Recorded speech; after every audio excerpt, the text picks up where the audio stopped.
But Job had an awful lot of trouble. But in the end, God restored everything double, right? And so the latter part of Job's life was more blessed than the first part. And I think a lot of people go through life thinking like, okay, the first part of my life was not so bad, but now it's just getting worse. Okay? And I'm here to tell you that no good can come from that, right? With adversity, we're supposed to go higher, to a higher place in consciousness, to a better experience of life. Like every adversity, like if you were a big human tube of toothpaste, every adversity is supposed to squeeze the tube so that the toothpaste shoots higher, right? Getting into all those places where there is decay. Yes, there we are. Okay, so we say, well, I don't know how that's possible. I just don't see it. Well, of course you don't see it. Of course you don't see it, because if you saw it, it would mean you see it, right? So the saying is so this is the saying. This is how it works. When you don't see what you do see, and you do see what you don't see you will see, and what you do see you won't see. See, doesn't that make perfect sense?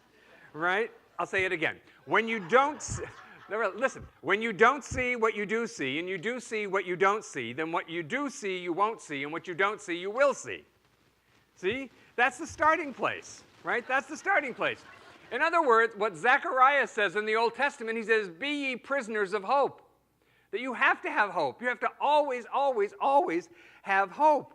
And we say, well, we have no hope because, we interpret exclusively with the data of our five senses. Right?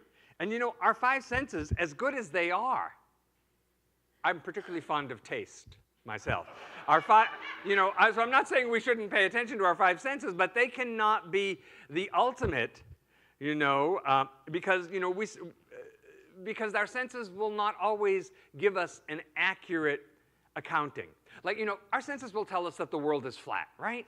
Now, we know the world is not actually flat. The world is round. And it seems like we're standing still. But the fact is, the world is actually spinning at a crazy speed, right? But our senses say, I'm standing in a flat place, and I'm stationary, right? So that's an example. So we start to listen with a different quality of our senses, and that what our eyes are connected to in the inner person changes the seeing. What our eyes are connected to, what our eyes are connected to on the inside affects how we view and how we experience life, because the eyes can really see something different. Just like we can hear something different, or we can feel something different. People get so stuck with their feelings, Well, this is what I feel. Well, your feelings will only ever tell you a limited truth, at best. So you have to meet them. In the highest spiritual sense, our feelings are to be met as the beloved in disguise. That there's something of God trying to be revealed that's coming through our feelings. Because, most of our senses are misguided until we develop a really rich inner life. And a rich inner life always says there's more than what we see and experience out here. Otherwise, it's all just interpretation. Now, interestingly about this, the interpreter, that spiritual aspect of our consciousness, that never changes, right? But and you and I, we're the experiencer of all of it. So I haven't always been like this great big fan of hope, and I'll tell you why. I've most often heard people use it in that unhealthy denial kind of way. That they are in a burning building with no signs of the fire department, and all they can come up with is, let's hope for the best. Do you know what I mean? Like people are really, they're at a point in their life where they've got to do something, they've got to make they've got to make a move, they've got to make a decision. They have to swing into action like they are a superhero at the 11th hour.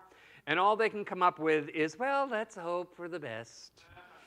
There's a saying in the Old West that, yep, trust in God, but tie your horse, right? And so it's both. I like that because that's like, okay, I've got to do the spiritual thing, and then I've got to be smart in the world. So in other words, pray like heck and run out of the building,